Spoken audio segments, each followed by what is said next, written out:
Hey, so I decided to edit your annotated bibliography. So I'll go over some of the comments that I made.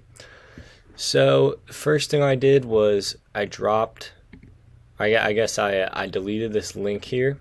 The citation just needs to be this part. You don't have to add the link on it. I don't know if that's necessarily MLA 8th edition formatting. So I would take that out. And then I dropped this down so it's like another paragraph. This doesn't need to be set up as an essay. It can be like an email or a letter, as she said in the email. So I just dropped this down.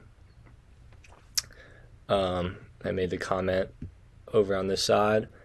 So the citation's good. It's up on top. That's where it should be. The link doesn't need to be included. So then I came down to your second section here. So I crossed off the entire citation here.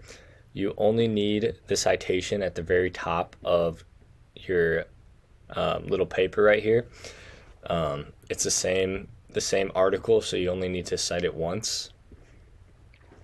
So that was for that section, and then I did the same thing for the third section, and then this last part here, I just underlined it just to mark it. You don't need to underline it, but I would say as like a conclusion, you want to be a little bit more specific rather than just say issues and points brought up in the paper here.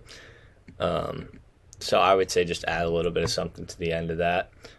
But other than that, it looks pretty good. It looks like all your sentences are pretty accurate here. So yeah, that's the edit.